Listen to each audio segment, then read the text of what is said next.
Хора, аз съм Хоби Фишинг и днес ще ловим на едно малко кетно язовирче. Току-що хвърлих въдиците, даже моя приятел хвана една каракуда. След малко може да я покажа и ще се срещнем при кълването. Айде! Его така нещо. Ох, ти голяма човек. Някой шаран може да е? На язовир често.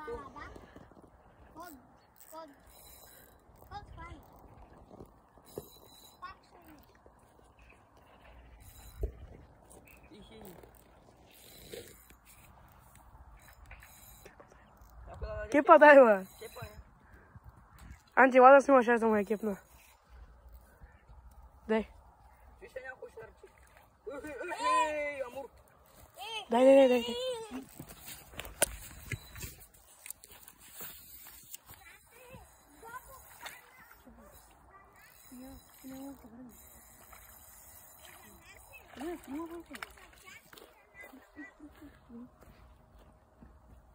Тачи идва да види. Дай, хванахме нещо, гледай. Еги! Ай, давай. Туп, сака. Оха. Дай го, дай. Охо. Его, едно амурче от язовир до Търново. Ето тук слагам снимка на амура. Монтажа ми хеликоптер и сега чакаме следващия удар.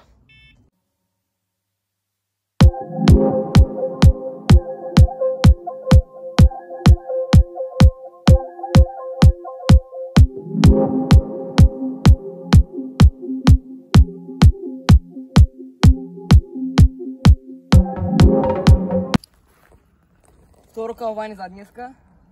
Мисля, че пак е амур. Не, слушай. Стъмба, дай кепа. Сега ще го видим какво е. Хубав риболов е днеска. Летен. Оха. На батя. Чакай малко.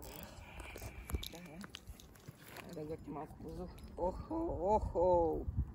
Давай, няма съберил кепа. Еми, това е горе-долу пролетен риболов. Хубави амури излизат. Много хубави бих казал. И его амурчето. Его. На какво удари? На розово, на твато. На Борвинка. Да. Оха. Гледай са, где го изаковал. Его амурчето. Хайде стъпа. Ето го и втория амур, пак голям красавец. Малко захранка, нещо рибата успя да кълве. 1 час е, презареждаме всички въдици и трябва да ги убием. Ето тази захранка ползвам. Много е добра. Извадихме 2 амура, както видяхте, 10 каракуди. Каракудите не съм ги снимал, защото смятам, че някакви са малки по 500 грама. Така за про захранката, ето здраве е. Бъркате. В принцип си нося винцовер, ама го забравих с баркалка от...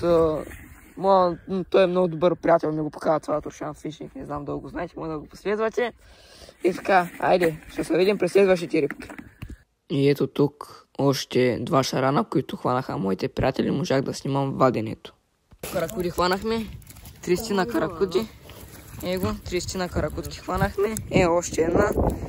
И това е от днешния риболов. 2 амура, 2 шарана, 30 на каракудки. И много добре работата.